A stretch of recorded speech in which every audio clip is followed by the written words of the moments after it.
Class 6 students, हमारी science की class है। चैप्टर नंबर हमारा चल रहा है 2। चैप्टर का नाम है हमारा भोजन के घटक। भोजन के घटक है, इस बारे में हमने पिछली क्लास में ये देखा कि हमारे पास ये मुख्य भोजन के घटक हैं। कार्बोहाइड्रेट, याद कीजिए, प्रोटीन, वसा, विटामिन, खनिज लवण, खाद्य रेशे और जल। खाद्य रेशे हैं, इन्हें रुक्षांश के नाम से भी जाना जाता है। फिर हमने इनके फंक्शंस या कार्य भी देखे कि कार्बोहाइड्रेट और वसा ये दोनों ही शरीर को ऊर्जा प्रदान करते हैं। प्रोटीन है, ये शरीर की कोशिकाओं की मरम्मत और निर्माण कार्य करता है। विटामिन है, विटामिन भी आँखों से संबंधित, त्वचा और हड्डियों, इनसे संबंधित शरीर को पोषण प्रदान करता है। खनिज लवण में हम बात करें तो हमारे पास खनिज लवण है कैल्शियम, फास्फोरस, आयोडीन और Fe। आयरन है, ये हमारे शरीर में रक्त की कमी को पूरा करता है। यदि आयरन की कमी होगी तो कौन सा रोग हो जाएगा? अरक्तता, या जिसे हम कहते हैं एनीमिया। आयोडीन अगर प्रॉपर हमारे भोजन में नहीं होगा तो इससे रोग हो जाता है घेंगा। यानी इसका क्या फंक्शन आपको बताया था कि ये थायरोक्सिन हार्मोन को कंट्रोल करता है। और थायरोक्सिन हार्मोन क्या था कि हमारे शरीर में 7-8 लगभग ग्रंथियां पाई जाती हैं। अलग अलग इनकी स्थिति होती है, मस्तिष्क में भी पाई जाती है, गले में पाई जाती है थायराइड ग्रंथि, जो थायरोक्सिन हार्मोन का स्रावन करती है। और उसे कंट्रोल कौन करता है? आयोडीन। फिर हमने बात की फास्फोरस और कैल्शियम, ये दोनों ही दांतों व हड्डियों से संबंधित पदार्थों का नियंत्रण करते हैं और उन्हें स्रावित करते हैं। उसके बाद हमने देखे खाद्य रेशे। हमारा इनका स्रोत क्या था कि छिलके युक्त जितने भी फल हैं उनसे हमें खाद्य रेशे प्राप्त होते हैं। ये क्या करते हैं? शरीर से बिना पचे भोजन को बाहर निकालते हैं।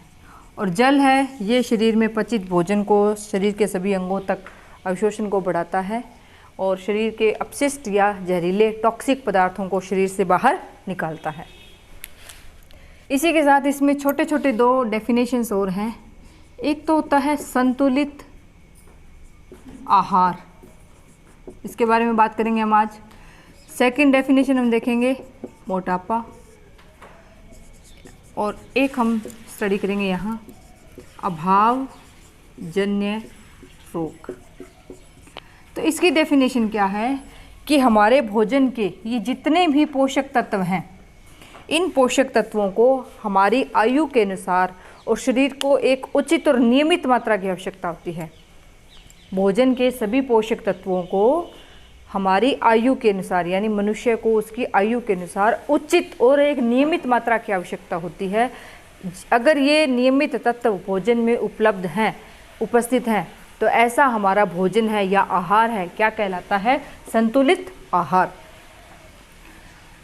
फर्स्ट डेफिनेशन होगी। सेकंड है मोटापा।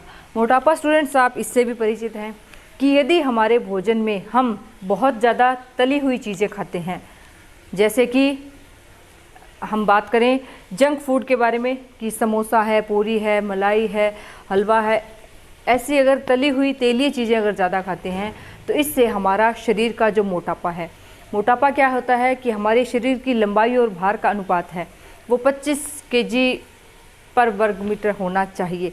अगर उससे ये क्रॉस कर जाता है, 30 से अगर ऊपर चला जाता है, तो वो कंडीशन कैसी होती है? व्यक्ति की मोटापा की कंडीशन आ जाती है।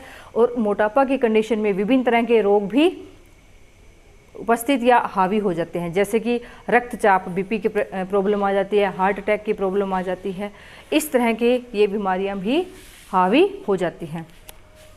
फिर हम बात करें अभावजन्य रोग। अभावजन्य रोग में अगर हम देखें कि हमारे भोजन के ये पोषक तत्व हैं, इनमें से हम कार्बोहाइड्रेट अगर लेना छोड़ दें और लंबे समय तक कार्बोहाइड्रेट अगर नहीं लेते हैं तो कार्बोहाइड्रेट की कमी से जो रोग उत्पन्न होता है तो उसे हम पर्टिकुलर क्या नाम देते हैं? अभावजन्य। अभाव मतलब हमारे भोजन में किसका अभाव है? कार्बोहाइड्रेट का। अब कार्बोहाइड्रेट की कमी से होने वाला रोग, हमें रोग अगर हो गया है तो हम उसे क्या कहते हैं? अभावजन्य रोग। इसी प्रकार अगर प्रोटीन की भोजन में कमी है तो प्रोटीन से संबंधित अभावजन्य रोग उत्पन्न हो जाते हैं।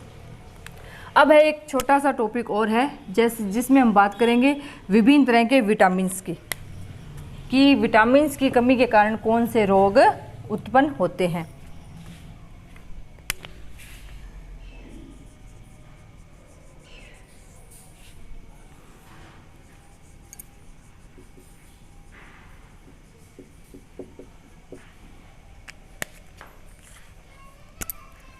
सबसे पहले हम देखते हैं विटामिन ए।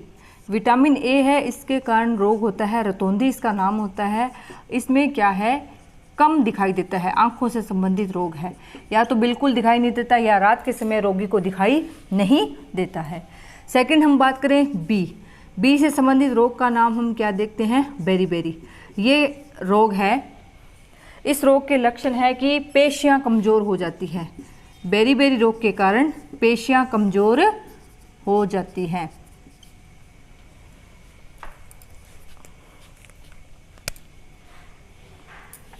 विटामिन सी की बात करें, सी से स्कर्वी रोग होता है और यह रोग दांतों और मसूड़ों से संबंधित रोग है, दांतों व मसूड़ों से संबंधित।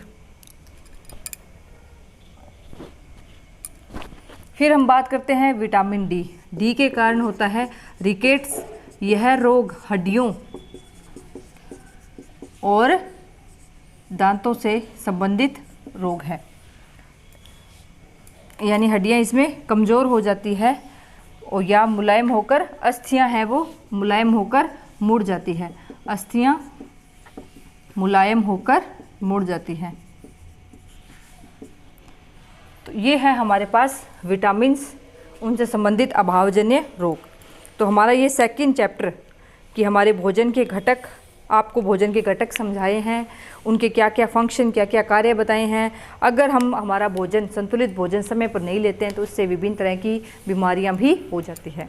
तो ये लेसन ऐसा नहीं है कि हमें बुक्स में केवल पढ़ना है, देखना है, रटना है। आप इसे अपनी डेली लाइफ में भी लागू कर सकते हैं। आप समझिए कि हमें हमारा भोजन हमेशा संतुलित भोजन और नियमित रूप से लेना है।